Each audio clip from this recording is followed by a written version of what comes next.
नहमदुहु व नुसल्ली अला रसूलिहिल करीम अम्मा बाद अऊज़ु बिल्लाहि मिनश शैतानिर रजीम बिस्मिल्लाहिर रहमानिर रहीम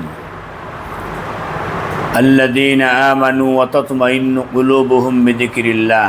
আল্লাহ বলছেন যারা ঈমানদার সেই ঈমানদারগুলি যখন আমার জিকির করে, আমার স্মরণ করে, আমার নাজ নিয়ামত দেখে আমার শুকরিয়া আদায় করে, নামাজ পড়ে, রোজা করে, হজ করে, যাকাত দেয়, অর্থাৎ ঈমানদারগণ যখন আল্লাহ রাব্বুল আলামিনের দাসত্ব করে, গোলামি করে, তখন ঈমানদারদের রূহের খোরাক হচ্ছে আল্লাহর স্মরণ, আল্লাহর জিকির।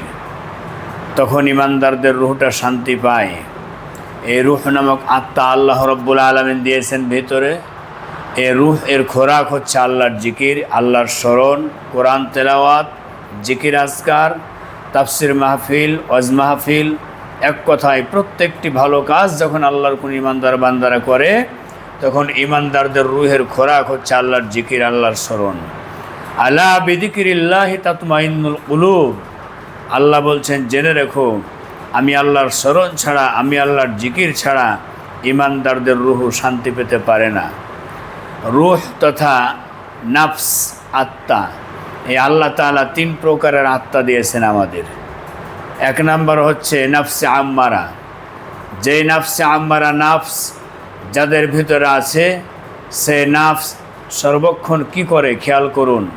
যেখানে আল্লাহ তাআলা বলছেন যে নাফসে আম্মারা, ওই নাফসটিকে পাপের দিকে টানে, মনে করে যে এটা করলে কি হবে, কাউকে হত্যা করলে কি হবে, কারোর সাথে খারাপ ব্যবহার কি করলে কি হবে, আমি ওয়াজ মাহফিল করতে দেব না কি হবে, ওয়াজ মাহফিলে বাধা দেব কি হবে, অর্থাৎ এরকমভাবে কি হবে যে আত্মাটাতে বলে, এই আত্মাটাই হচ্ছে নাফসে আম্মারা। দুই নাম্বার হচ্ছে নাফসে লাওয়ামা। আল্লাহ তাআলা বলছেন যে সূরা কিয়ামার মধ্যে নাফসুল মুতমাইন্না, নাফসুল লাওয়ামা, সেই নাফসুল লাওয়ামা, এই নাফস যাদের ভিতরে আছে, এই নাফসুল লাওয়ামাটা হচ্ছে গুনাহ করলে নিজেকে দোষ দেয় এবং তাওবা করতে মন চায়। গুনাহের কাজ যখন হয়ে যায় তখন নিজেকে দোষ দেয়, আমি এই অপরাধটা করে ফেললাম, আমি মানুষের সাথে আচরণটা কেন করলাম, আমি মানুষের সাথে খারাপ ব্যবহারটা কেন করলাম, মানুষ টাকা পয়সা অর্থ সম্পদ আমার কাছে পাবে অথচ আমি তার সাথে খারাপ ব্যবহার করলাম। এই সমস্ত অন্যায় অপরাধ করার পরেই তার স্মরণে হয় এবং সে আল্লাহ তাআলার কাছে তাওবা করার জন্য আকুতি কাকুতি মিনতি শুরু হয়ে যায়। এটি হচ্ছে নাফসুল লাওয়ামা, যেটি আল্লাহ তাআলা বলছেন লা উকসিমু বিয়াউমিল কিয়ামা ওয়া লা উকসিমু বিন নাফসিল লাওয়ামা। এই হচ্ছে দুই প্রকারের নাফস। তিন নাম্বার অর্থাৎ এ গ্রেডের নাফস যেটি, সেটি হচ্ছে নাফসুল মুতমাইন্না। যেখানে আল্লাহ তাআলা বলছেন ইয়া আইয়াতুহান নাফসুল মুতমাইন্না ইরজিই ইলা রাব্বিকি রাদিয়াতাম মারদিয়া। আল্লাহ তাআলা বলছেন হে পরিতুষ্ট আত্মা, হে শান্তিদায়ক আত্মা, হে ভালো আত্মা, আল্লাহর গোলামি করা আত্মা, আল্লাহর দাসত্ব করা আত্মা, আল্লাহর গোলামি করা আত্মা, নামাজ, রোজা, হজ, যাকাত, দান, খয়রাত, ইবাদত, বন্দেগী, অর্থাৎ প্রত্যেকটি ভালো কাজ যে আত্মাই করে, সে আত্মা হচ্ছে নাফসুল মুতমাইন্না। আল্লাহ তাআলা বলছেন ফেরেশতারা বলবে ইয়া আইয়াতুহান নাফসুল মুতমাইন্না, হে পরিতুষ্ট আত্মা, হে শান্তিদায়ক আত্মা। ওই ঈমানদার ব্যক্তির যখন তার জীবনের শেষ সময় চলে আসে, আল্লাহ তাআলার ফেরেশতারা তার কাছে ভালোভাবে আসে, এরপরে বলে ইয়া আইয়াতুহান নাফসুল মুতমাইন্না, হে পরিতুষ্ট আত্মা, হে শান্তিদায়ক আত্মা, তুমি বেরিয়ে এসো তোমার মহান রবের সন্তুষ্টির দিকে। ইরজিই ইলা রাব্বিক রাদিয়াতাম মারদিয়া। তো নাফসুল মুতমাইন্না হচ্ছে আল্লাহ রাব্বুল আলামিনের তৃপ্ত নাফস, হারাম থেকে স্বতঃস্ফূর্তভাবে দূরে থাকে, লড়াইটা করে আসলে বাইরের কারোর সাথে নয়, তার লড়াই বাইরের কোনো মাস্তানদের সাথে নয়, তার লড়াই রাষ্ট্রের কোনো রাষ্ট্রদ্রোহীদের সাথে নয়, তার লড়াইটা হচ্ছে ওই রাষ্ট্রদ্রোহীদেরকে সহ্য করতে পারে না, মেনে নিতে পারে না, যারা আল্লাহর জমিনে আল্লাহর বিরোধিতা করে, নবী রাসূলদের বিরোধিতা করে, কোরআন সুন্নাহর বিরোধিতা করে, আলেম ওলামাদের বিরোধিতা করে।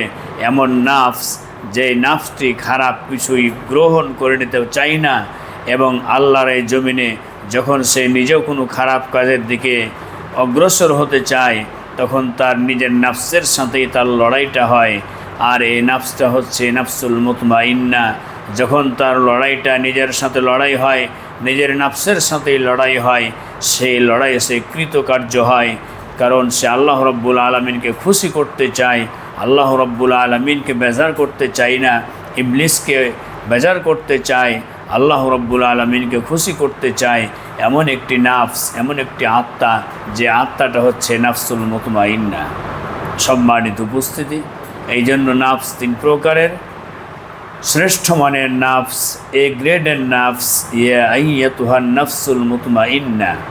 আল্লাহ তাআলা বলছেন, আমার ফেরেশতারা বলে, হে আল্লাহর বান্দা, হে পরিতুষ্ট আত্মা, হে শান্তিদায়ক আত্মা, হে তৃপ্তিদায়ক আত্মা, হে আল্লাহকে খুশি করা আল্লাহর গোলাম, এই নাফস, ইরজিই ইলা রাব্বিকি রাদিয়াতাম মারদিয়া, বেরিয়ে এসো তোমার মহান রবের সন্তুষ্টির দিকে, ওই আল্লাহ তাআলা তোমার উপরে সন্তুষ্ট। তাহলে যেই নাফসটিকে ফেরেশতারা এরকমভাবে ডাক দিবে, তার সাথে জান কবজের সময় ভালো ব্যবহার করা হবে, তার কাছে জান্নাত থেকে সুগন্ধি রুমাল নিয়ে গিয়ে তার নাকের ডোগার কাছে ধরা হবে আর বলা হবে, ইয়া আইয়াতুহান নাফসুল মুতমাইন্না। পক্ষান্তরে যেই নাফস আল্লাহ বিরোধী, যেই নাফস ইসলাম বিরোধী, যেই নাফস আল্লাহর এই জমিনের আল্লাহ দ্রোহী, কোরআন মানে না, হাদিস মানে না, দিন মানে না, ইসলাম মানে না, কিচ্ছুই মানে না, কোরআন এবং হাদিস যারা মানতে চায় তাদের উপরে জুলুম করে, অত্যাচার করে, নিপীড়ন করে, নির্যাতন করে, মানুষকে ফ্যামিলি কার্ড করে দেব বলে ওই সমস্ত নারীদের পিছনে তারা ছুটাছুটি করে এবং তাদেরকে প্রলোভন দেখিয়ে ফ্যামিলি কার্ড দেওয়া হবে বলে তাদের সাথে আগে দৈহিক সম্পর্ক তারা করতে চায় এবং করে বা করেছে ইতিমধ্যেই। এই ধরনের মানুষগুলি এত জঘন্য, এত অপরাধী যে আল্লাহ রাব্বুল আলামিন বলছেন, ওই সমস্ত ফেরেশতারা, গজবের ফেরেশতারা তাদের কাছে যাবে আর বলবে, ইয়া আইয়াতুহান নাফসুল খবিসা, হে খারাপ আত্মা তুই বেরিয়ে আয়, খারাপ আত্মায় তুই বেরিয়ে আয়, হে খারাপ আত্মা তুই বেরিয়ে আয়। তাকে জোর করে টেনে হিঁচড়ে ছিঁড়ে তাকে, তার কলিজা ছিঁড়ে তাকে বের করা হয়। আর ইমানদারদের রূহ, ইমানদারদের আত্মা, তাদের জান কবজের সময় যখন হয়, আল্লাহর ফেরেশতারা আসে। এছাড়াও আল্লাহ রাব্বুল আলামিন বলছেন, ইন্নাল্লাযীনা ক্বালু রাব্বুনাল্লাহ সুম্মা ইসতাকামু তাতানাজ্জালু আলাইহিমুল মালায়েকা আল্লা তাখাফু ওয়া লা তাহজানু ওয়া আবশিরু বিল জান্নাতিল্লাতী কুনতুম তুআদুন। আল্লাহ বলছেন, নিশ্চয় যারা বলে আমাদের রব একমাত্র আল্লাহ, আমাদের রব একমাত্র আল্লাহ, আমাদের রব একমাত্র আল্লাহ, সে আল্লাহর প্রতি ঈমান এনেছে, ঈমান এনে সন্তুষ্ট হয়েছে এবং ইস্তিকামাতের উপরে অটল অনার অবিচল থেকেছে। যতই বিপদ আপদ মুসিবত এসেছে, সমস্ত বিপদ আপদ মুসিবতকে সহ্য করেছে। বিপদ আপদ মুসিবত, জুলুম নির্যাতন এসেছে, আল্লাহর পথে পথ চলার কারণে তাকে গ্রেপ্তার করা হয়েছে, তাকে রিমান্ডে নেওয়া হয়েছে, জীবন্ত সে প্লাস দিয়ে জীবন্ত নখকে উপড়ে ফেলা হচ্ছে, সেই জীবন্ত দেহের উপরে অনেক ধরনের টর্চারিং করা হচ্ছে, সেই জীবন্ত দেহের উপরে রিমান্ড এমনভাবে নেওয়া হচ্ছে যে জীবন্ত দেহ থেকে মনে হয় কি প্রাণ, রুহটা এই মুহূর্তে বেরিয়ে যাবে। এত জুলুম, এত অত্যাচার, এত নিপীড়ন, এত অত্যাচার, জুলুম নির্যাতন যারা করে, আর সেই নির্যাতন যারা নীরবে সয়ে যায়, ইস্তিকামাতের ওপর অটল থাকে, সুম্মা ইসতাকামু, ইস্তিকামাতের ওপর অটল থাকে, অর্থাৎ যে আল্লাহর প্রতি ঈমান এনেছে, যে আল্লাহর গোলামি করার জন্য সে ঘোষণা দিয়েছে, যত বিপদ আপদ মুসিবত আসবে, সমস্ত বিপদ আপদ মুসিবতগুলিকে নীরবে সহ্য করবে, কিন্তু তারপর আল্লাহর সাথে কাউকে শরিক করবে না। আল্লাহ রাব্বুল আলামিনকে বড়ত্বের ঘোষণা দিয়েছেন, আল্লাহ রাব্বুল আলামিনের সেই বড়ত্বের ঘোষণা দিয়েছেন, সেই ঘোষণা নিয়েই সে দুনিয়ার জমিন থেকে বিদায় হতে চায়। এরকমভাবে যারা বিপদ আপদ মুসিবতের মুখে পড়েও অটল অনার অবিচল থাকে, আল্লাহ রাব্বুল আলামিন বলছেন, তাতানাজ্জালু আলাইহিমুল মালায়েকা, ওই সময় আমার ফেরেশতারা তাদের কাছে চলে যায়, কাতারে কাতারে, দলে দলে, ঝাঁকে ঝাঁকে আমার ফেরেশতারা উপস্থিত হয়ে যায়। আল্লাহ তাখাফু ওয়া লা তাহজানু, ফেরেশতারা ঘোষণা দিয়ে বলতে থাকে, আল্লাহর গোলাম তুমি ভয় পেও না, আল্লাহর গোলাম তুমি হতাশ হইও না, আল্লাহর গোলাম তুমি ভেঙে পড়ো না, আল্লাহর গোলাম তুমি ধৈর্য ধারণ করো, আল্লাহর গোলাম তুমি আল্লাহর সুসংবাদে সন্তুষ্ট হয়ে যাও, যে আল্লাহ তাআলা ঘোষণা করেছেন ওয়াবশিরু বিল জান্নাতিল্লাতী কুনতুম তুআদুন। ফেরেশতারা বলতে থাকে আল্লাহর গোলাম তুমি ভয় পেও না, হতাশ হও না, সেই জান্নাতের শুভ সংবাদ পেয়ে সন্তুষ্ট হও, যেই জান্নাতের ওয়াদা আল্লাহ রাব্বুল আলামিন তোমার সামনে করেছেন, তোমার সাথে করেছেন। তোমাদের মতো ইমানদারদের সাথে যে আল্লাহ তাআলা জান্নাতের ওয়াদা করেছেন, সেই জান্নাতের শুভ সংবাদ পেয়ে সন্তুষ্ট হও। আমার প্রিয় ভাইরা, আল্লাহ রাব্বুল আলামিন বলছেন ওয়াবশিরু বিল জান্নাতিল্লাতী কুনতুম তুআদুন, সেই জান্নাতের শুভ সংবাদ পেয়ে সন্তুষ্ট হও, যেই জান্নাতের ওয়াদা আল্লাহ রাব্বুল আলামিন করেছেন। তাই তো দেখেছি অতীতে সেই ফেরাউনের জুলুম, অত্যাচার, নির্যাতন, নিপীড়ন নীরবে সহ্য করেছে, তবু আল্লাহ তাআলার মুমিনা বান্দি আসিয়া জীবন দিয়েছে আল্লাহর জন্য, আল্লাহকে খুশি করার জন্য জীবন উৎসর্গ করে দিয়েছে, তবুও তার স্বামীকে একটাবারের জন্য প্রভু হিসাবে মানে নাই, আল্লাহর সাথে কাউকে শরিক করে নাই। এই শিক্ষাই আমাদেরকে নিতে হবে। আল্লাহ তাআলার আরেকজন বান্দি হযরত সুমাইয়া রাদিয়াল্লাহু তাআলা আনহা, যিনি ইসলামের মধ্যে প্রথম মহিলা শহীদ হিসেবে আল্লাহ রাব্বুল আলামিন কবুল করেছেন, শহীদ হয়েছে, সেই সুমাইয়া রাদিয়াল্লাহু তাআলা আনহা। তার উপরে জুলুম, নির্যাতন, নিপীড়ন কত করা হলো, তাকে পিষানো হচ্ছে, তাকে পীড়ানো হচ্ছে, তাকে বল্লম দিয়ে খোঁচা মারা হচ্ছে, তার গুপ্তাঙ্গে বল্লম দিয়ে আঘাতের পর আঘাত করা হচ্ছে। তারপরে হযরত সুমাইয়া রাদিয়াল্লাহু তাআলা আনহা ঘোষণা করেছিলেন, ওরে আবু জেহেল, আবু লাহাব, উতবা, শাইবা, মুগিরার গোষ্ঠীরা, তোদের শরীরে যত শক্তি রয়েছে সমস্ত শক্তি প্রয়োগ করে আমার উপরে যতই জুলুম, অত্যাচার, নির্যাতন, নিপীড়ন করা হোক না কেন, আমি যে আল্লাহর প্রতি ঈমান এনেছি, আমি যে মুহাম্মদকে নবী হিসেবে মেনে নিয়েছি, বিশ্বাস করেছি, এক চুল পর্যন্ত আমাকে আমার সেই ঈমানের রাস্তা থেকে আল্লাহর প্রতি ভালোবাসা তৈরি করেছি, সেই ভালোবাসা থেকে আমাকে এক চুল নড়াতে পারবে না, টলাতে পারবে না।